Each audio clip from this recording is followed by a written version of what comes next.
Christopher Ward has a Sellita S200-1, well-known movement. You guys probably know more about it than I do. You know, the tolerances are okay. You have 26 joules, 38-hour power reserve. I'm getting plus 12 seconds a day, which is fine. Nothing to write home about, though.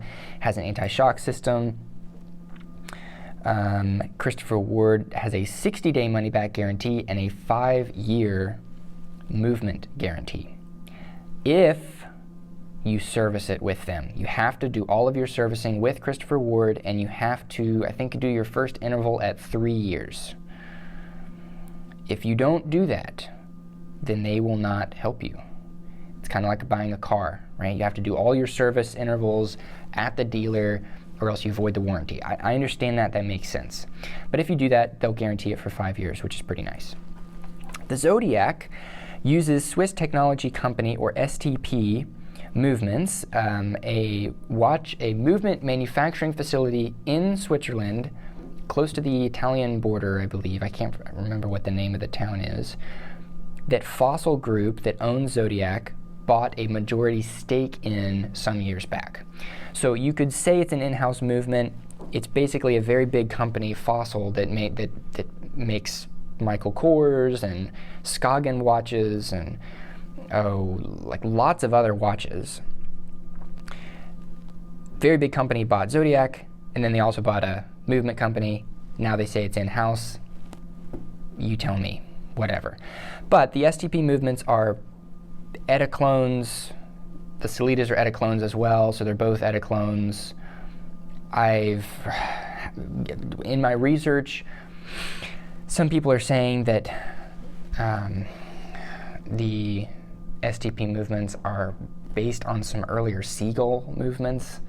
I don't know if that's true. Again, I'd rather just pay attention to the watch I have in front of me. Now, I've had this watch for 3 months, and it has been fine. It is running at minus 10 seconds. I wish it were running plus 10 seconds, but it's running minus 10. Nothing to write home about, but that's fine. Now, there's 2 main movements that Zodiac uses. They do not tell you which movement is in any of their watches on their website, which is very frustrating. And I have conflicting information about what movement is in this watch. If you go to Moyer Jewelers, Topper Jewelers, Exquisite Timepieces, these are all popular big jewelers. Go online. They all sell Zodiac watches, and some of them say there's an STP 1-11 in here. Some say there's an STP 313. The STP 1-11 is the base core movement for STP. If you the 313 is basically an STP 111 with an added swan neck regulator, which just allows for more precise timekeeping. It does not mean that the movement is more accurate. It just means that it has the ability to be regulated by a jeweler or by the manufacturer to tighter tolerances. I mean, there are COSC-certified versions of the 111, which doesn't have a swan neck regulator, and there are COSC-certified versions of the 313. I would assume, though, that the 313, I would hope at least, that it is better regulated from the factory. But whatever movement is inside of this one, I do know that it's running minus 10 seconds. So whether it has a swan neck regulator or not, it's not a huge deal.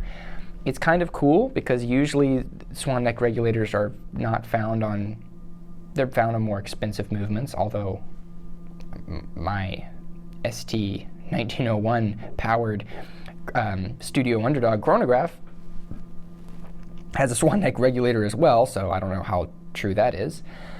But I'm going to, so I bought this watch from Long Island Watch, from Mark, Long Island Watch, and it says on the website that there's an STP 1-11 in this watch. TeddyBaldessar.com says that all of these watches have 313s and mentions the swan neck regulator. So I emailed Mark and I said, hey, a lot of the jewelers that I'm looking, that I've researched this watch, all say that it has a swan neck regulator and that it has the 313. Your website says it has the 111. He emailed me back. He said the documentation that they have from Zodiac when they got the watches in all say STP 111. It could be that the earlier models, the ones from 2018, 2019, have the 111, and they're gradually switching over to the 313, which means that who knows what is inside of this. I will do a community update and let you know what I find. And I'll show you a picture of the case back open, and we will see once and for all what's going on. Hello everybody, welcome back. So if you recall, if you watched my review of this watch, this is the Zodiac Super Seawolf, I mentioned in that video that I was having a really hard time figuring out what movement is inside of this watch. Is it the STP 1-11, which is the base movement from STP, or is it the upgraded STP 3-13 with the swan neck regulator? I was getting conflicting information. The vendor I bought it from, Long Island Watch, said that it's an STP 111. TeddyBaldessar.com, in their promotional materials, in their blog, in their description, product description, said it was a 313. A lot of blogs say it's a 313, which means it would be more shock resistant and able to withstand, or able to be regulated to a more precise tolerances if it does have the swan neck regulator. So we want this to have a 313. I'll know if it's a 313 or a 111 because the 313 will have a swan neck regulator, which is a pretty obvious point. So I need to get the back of this open. I finally bought a little kit that will allow me to do that. I'm probably going to put this watch in here the wrong way, but that was easy. Good grief, that was too easy.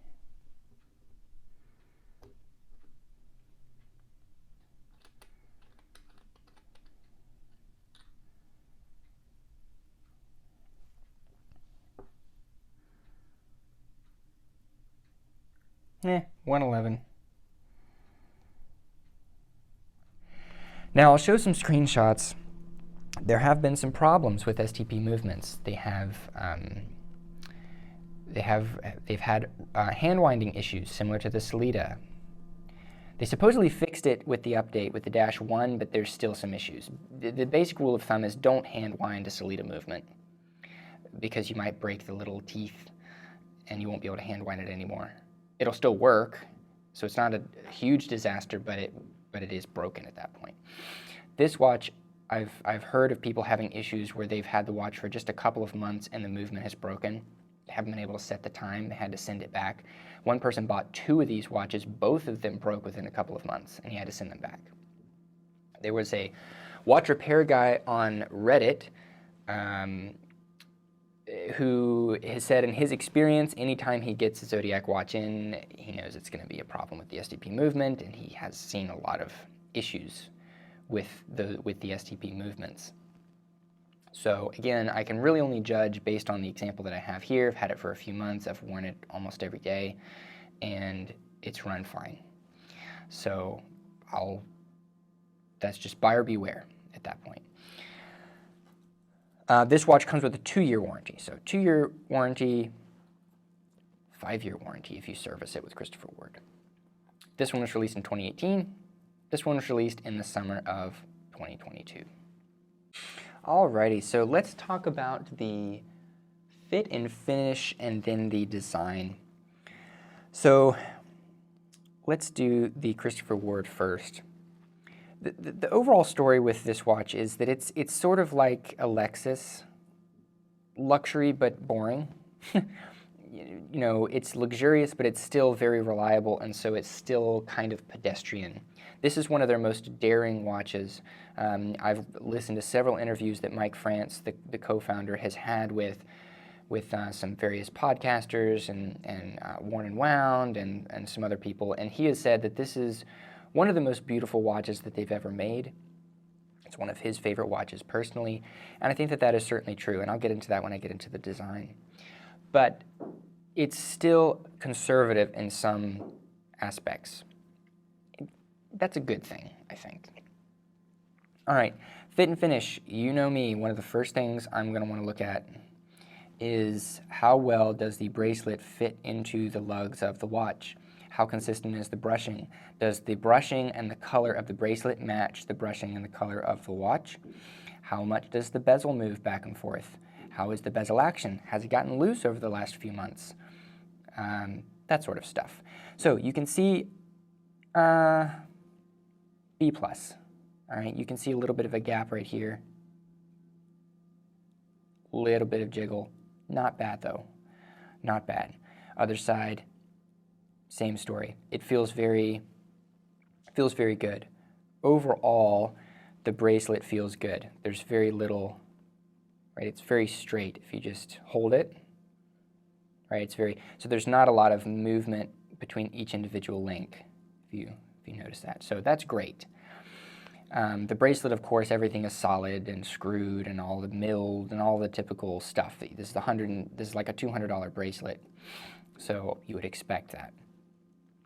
The bezel action, you can listen to it right here.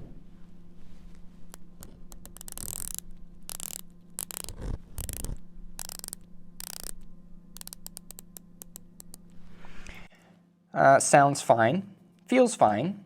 It's loose enough so that you can definitely turn it when your hands are wet. So it is practical in that way. It does have a little bit of play up and down. Let me see if I can capture this. Christopher Ward, unfortunately, is actually known for this. I've seen a lot of people whine about how the bezel doesn't have play back and like forwards and backwards. It has play up and down, back and forth.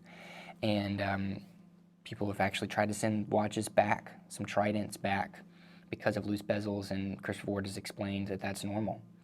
So that's just what I've seen online. Maybe not everybody has that experience, but so you've got to, let me see that? A little bit of play up and down, a little bit of play up and down like this. See that? Just a tiny bit, but noticeable. Okay. It hasn't become looser over time. That's been good. Everything lines up, as you can see. It's a little bit hard to tell if it lines up because the domed sapphire crystal kind of distorts right there at the edges, but trust me, looking past a viewfinder directly at the watch, everything lines up. Okay, so that's the bezel action. The crown, big crown,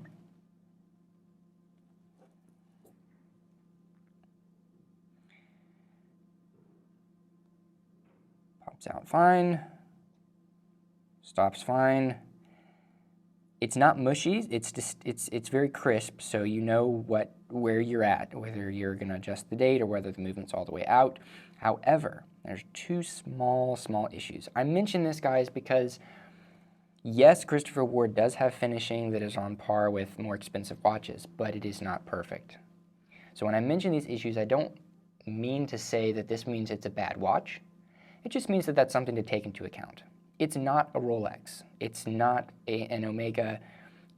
Yes, it probably is on par with Tudor, with Longines, with Oris in terms of fit and finish, but it's not like a high horology, and so we shouldn't expect it to be. When you push the crown back in and you want to screw it down, that time actually went well, but often it feels like you're stripping the movement. It's an awkward transition. That was actually pretty good. I couldn't replicate it there, but a lot of times it would have a rough transition. The crown is a teeny tiny bit crooked. It's hard to tell. Let me see if I can zoom in. Teeny tiny bit. It's a little bit lower on this side than the other side. Not a big deal, but it's something I notice. I like the crown. I like how big it is. I like the knurling, the polished edges. So I like all that.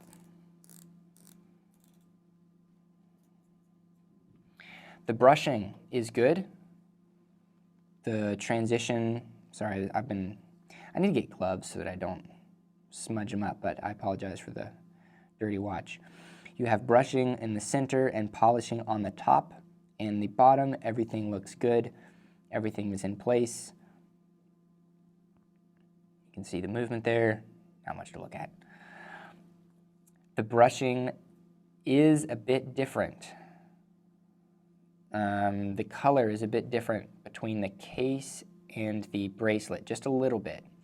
It's not something that really bothers me, except every once in a while. But it's not a big deal. You can see that. There's just a different tone to the bracelet versus the case in terms of the color of the steel. The brushing is fairly consistent, but the color is a bit different. Bracelet is great. Everything's solid, screwed down. Has an awesome, awesome micro adjust here. I use it all the time. I use it every day. Maybe I'm weird like that.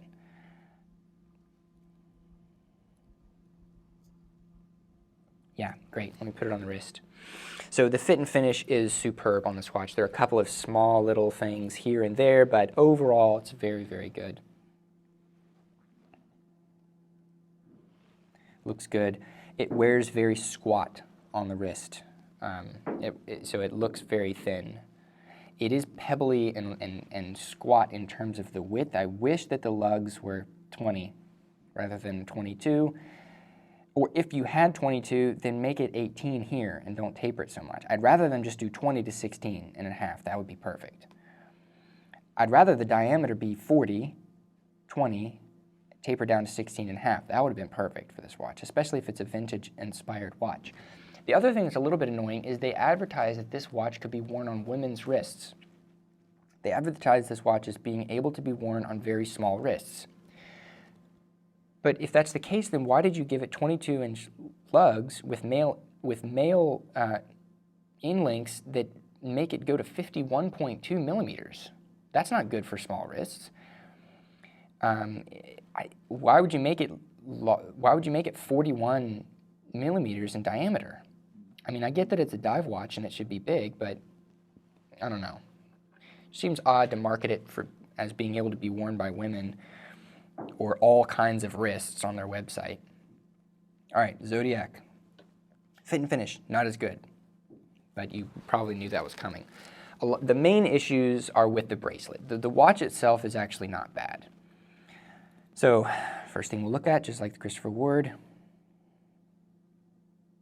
is sorry, it's all scratched up. Not scratched up, but a lot of smudges. Didn't really help, did it? All right, humongous gap here. I mean, this is like Seiko bad. This is the OEM bracelet, $300 bracelet, and this is the jingly jangle that I get. That's awful. So the bracelet doesn't fit into the lugs between the lugs of the watch very well at all. And as a result, the whole thing shakes back and forth. Now, obviously it's going to shake back and forth because this is more of a Jubilee style, right? But it starts here. That's unnecessary. A little bit of jangle is inevitable with this style of bracelet, but this is definitely unnecessary. So that's annoying. There's no micro adjust. All right, the links are very small, you can see that, but still, when I removed another link, it was a little bit too tight. It wasn't too tight because you do have this. You do have some micro adjust here at the clasp, which is kind of cool. Very slim butterfly clasp. Not to be used when doing serious diving or anything because there's no fold over safety lock, and it's probably not even as secure as this clasp, but it is very slim and it's comfortable, right? This bracelet is very comfortable, and this is very cool. I just don't like my watch being tight enough that I have to use this. I'd rather it fit well without doing this, and so I have to wear it a little bit loose because there's no micro adjust, so I can't really get a perfect fit. The bezel, surprisingly, is good. I say surprisingly because when you turn it, I'll let you listen to it.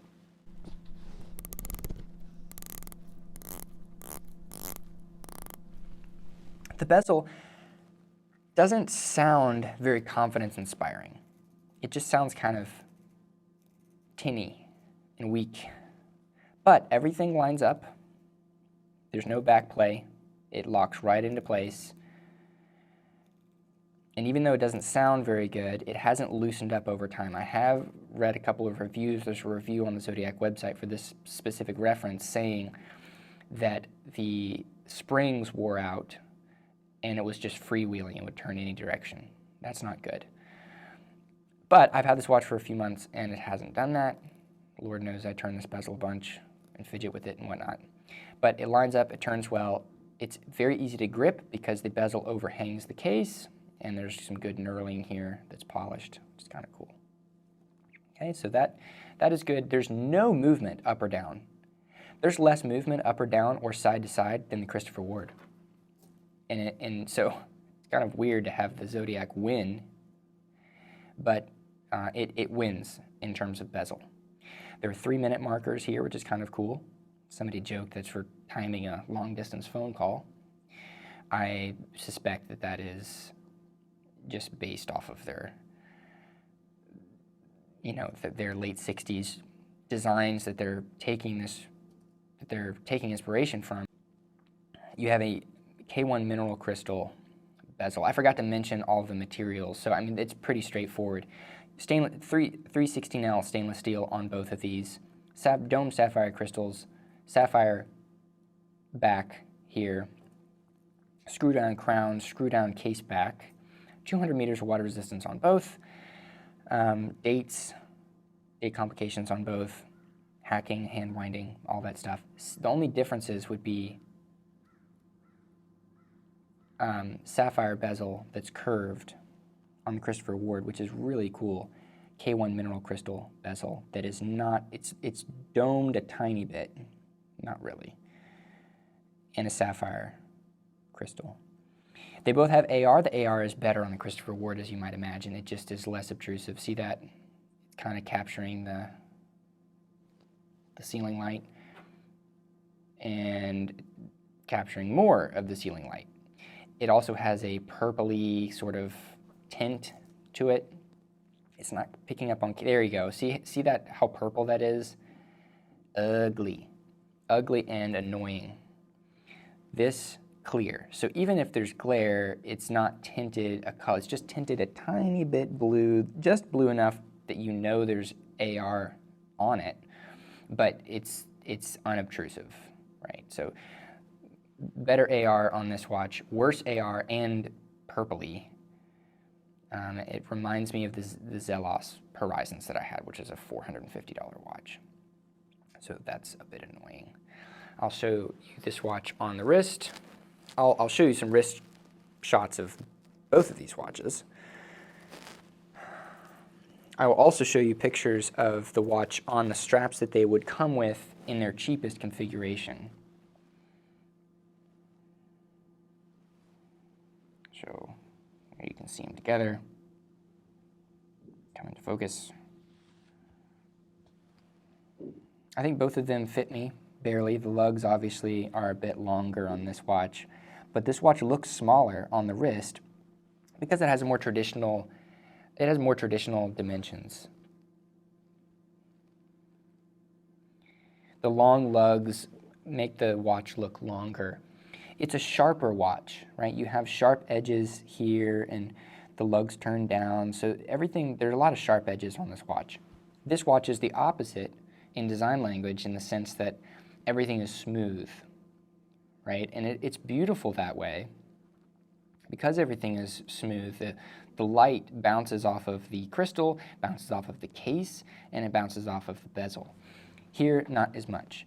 Now, obviously, when it comes to color, Zodiac is known for having bright colors. They've had bright colors on their watches for years. I mean, even in the mid to late 60s, they introduced watches with baby blue bezels and with orange bezels, orange chapter rings, just like this one. This is actually a pretty faithful recreation of some of their heritage designs. And you wouldn't think that by looking at them because they look very contemporary.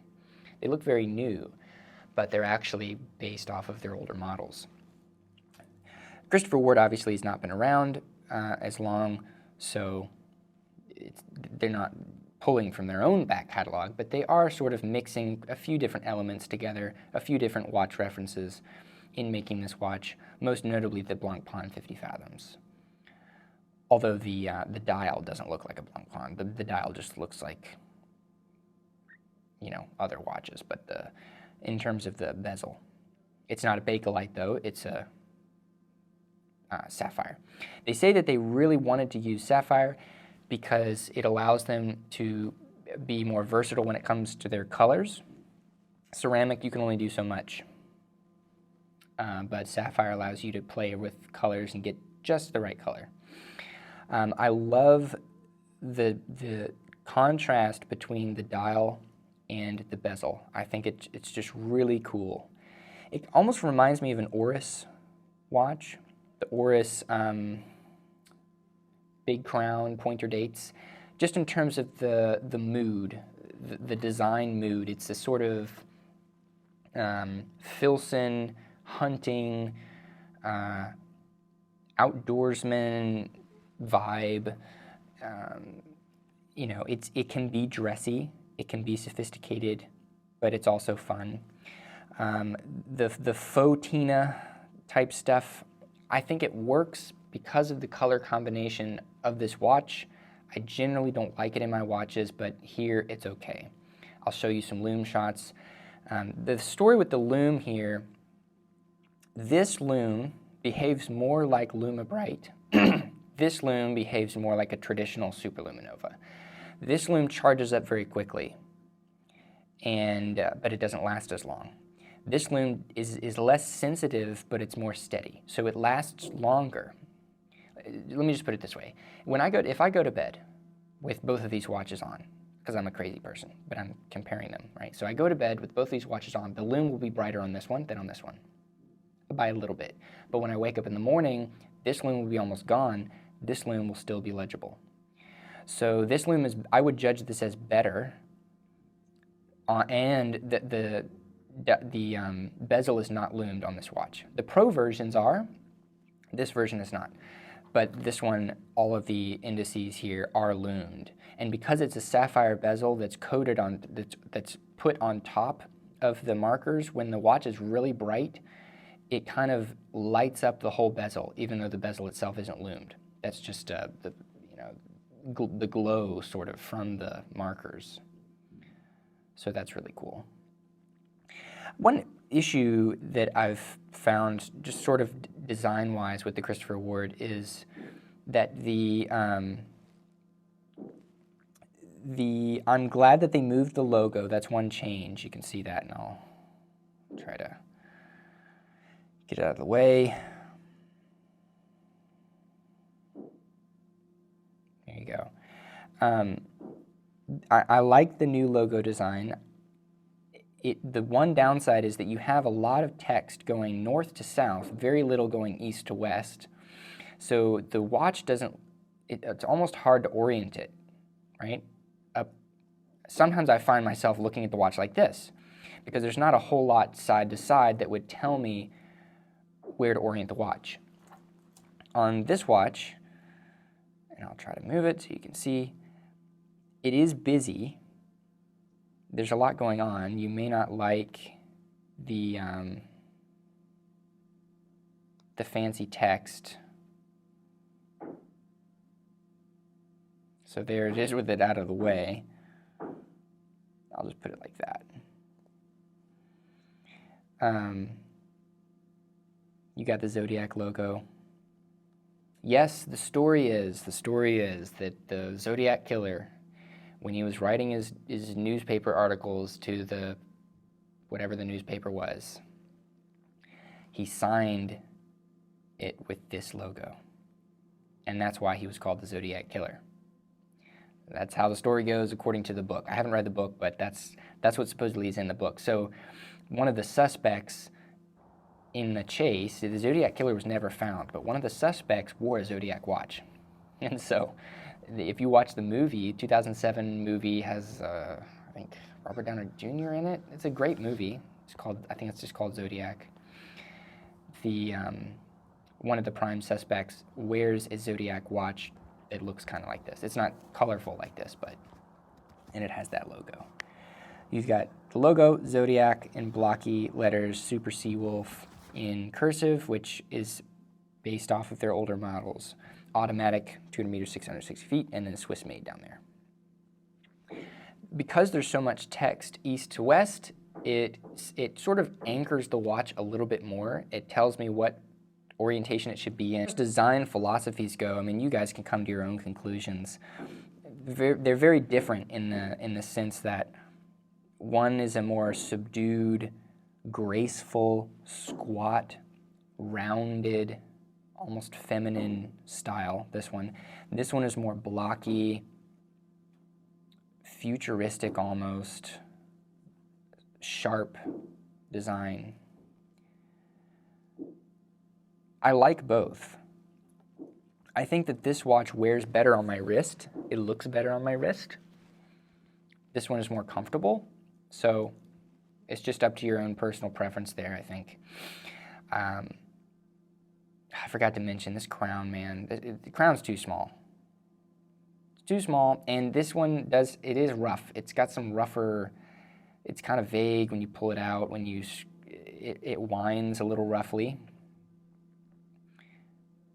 Is it out? Now it's out. Okay, you can hear that. Push it back in. Feels like you're stripping the movement. Like it doesn't like to be screwed down. So that's a bit odd. I don't like the crown. I understand that they do it capped like this because that's how the older ones were, but they just probably need to make it a little bit bigger. I wanted to at least show you some video. I've shown pictures, but I wanted to show some video of these watches on the straps that they would come with in their cheapest configuration. Because likely, if you buy the bracelet, then you're going to get this strap anyway, because you're going to have to buy the bracelet separately. You can swap the bracelet out with the leather strap. On Christopher Ward, you cannot get both unless you buy both. Spring bars on this one. No spring bars on this one. Annoying. Now, I do have some beef with, again, the design issues with this watch. 22 millimeter lug to start, only tapers down to 20. So weird. So it looks very thick. Look how thick that is. And you're advertising that this wears on small wrists? That doesn't look good. I'll put it on the wrist so you can see. The leather band is a very high quality. It's really, it feels like a nubuck leather. It's not suede, but it is soft. It's got this soft texture. It's not like fuzzy or anything. Contrast stitching, nice buckle, but it just is so thick right here. It's too thick. It needs to taper down more. Now, again, I would prefer that you do a 20 to 18 or a 20 to 16 strap, but don't do a 22 to 20. This is an elegant watch. So the design language clashes a little bit when you make it so squat and broad-shouldered by giving it 22 millimeter lugs, and you don't give it a band that tapers down. So ironically, you have a bracelet that has tons of taper, a lot of taper, and a strap that doesn't. So that's a bit of an oversight. I think they should redesign their leather bands. This watch, 22, oh goodness, I mean, this is probably 14 by the time you get all the way down here. I don't know what the clasp is. I forgot to look. Buckle, very cool. This Tropic strap is so good that I enjoy wearing this watch with the Tropic strap about as much as I do on the bracelet. I mean, the bracelet is great. It's annoying that it's so expensive, but it is nice. But this Tropic strap is really nice as well, too. So I mentioned this at the beginning, but I'm sure it's FKM rubber. It's not just silicone, I know that, because it's flimsier in a good way. It's very supple, you know, but it doesn't feel cheap. I just wish it had quick release. The buckle is very, very high quality. So you've got alternating polishing and brushing here. Really cool. Looks good. Now, I wish, there they are together. I wish that this strap was orange or white. I think that would have worked with the watch better, but the blue isn't bad. There are some other straps that I have that I usually wear this watch on. I do have a bright orange Barton silicone strap. There's a black and orange one. I'll show you some pictures of both. And then I have some seatbelt bands that work fairly well with this watch. This watch is not quite as versatile. Whereas this watch I wouldn't wear on leather, this watch I would. This watch does not look quite as good on seatbelt or nylon, and it doesn't look good on rubber. So this watch is more limited, it's a little bit more formal, and so I typically just have this watch on a bracelet. This watch I equally share time on this strap, on a rubber strap, or on the bracelet. It's a little bit more versatile. You'd think it wouldn't be because of the color scheme, but I just think that the design language limits this watch's ability to be more casual. So concluding thoughts with these two watches. One thing I neglected to mention, this watch is a good deal heavier than the Zodiac. A couple of reasons for this. It's bigger, it's squatter. The bracelet is an oyster style, so it's denser, it's heavier than the Jubilee style on the Zodiac. But even if you wear them on the straps that they're in right now, this one is still lighter. You can interpret that as a cheaper feeling watch. It doesn't feel as substantial as the other one, but it's not jangly on this strap here, so it actually feels fine. It's lighter, it's more fun. I think in general the Zodiac is more of a summer watch. The Christopher Ward is more of a year-round watch. The Christopher Ward can be more formal than the Zodiac. The Zodiac is more fun. I love bright colors, as you know. If you saw my stated collection video, most of my watches are very colorful. And so the Zodiac is not an occasion watch for me. It's an everyday watch for me because I like the bright colors. I am limited with this watch in what I can do with it because of that bezel. The K1 mineral crystal, I'm really hesitant to take it swimming or take it in situations where it might get scratched. This watch, I'm more likely to actually swim with it or use it a little bit more roughly because the materials are a little bit better on the Christopher Ward. So the materials are better, the fit and finish is better in some ways, the bezel is better on the Zodiac, the movement is better on the Christopher Ward. Now if I open up the back of the Zodiac and I find a swan neck regulator and I'm able to regulate it to within COSC certifications, then that's cool. There's still some reliability questions that I'll have to have the watch for a longer period of time to work out. Overall, though, you are talking about a with bracelet in hand price of around $1,200 with the Christopher Ward, and an in hand with bracelet price of $1,500 with the Zodiac. So the Christopher Ward is a good deal less expensive, but it does not feel less expensive. It feels more expensive. I would say that the Christopher Ward wins here.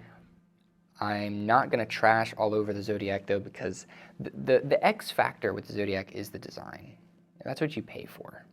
You pay for the colors, you pay for the design. It's a love-hate thing. They make lots of limited editions that are very colorful. They have lots of different color schemes and combinations. And so you either hate it or you like it, right? It's a very divisive design philosophy. By the way, this is a divisive design philosophy as well. I had people comment on my stated collection video that they thought this was not a very good looking watch. They thought it was the ugliest version, that I bought the ugliest version. They liked the bronze one. Hey, this is my favorite version, so I really liked the green and the white, or the green and the eggshell, so to speak. All right, I think that will do it for me.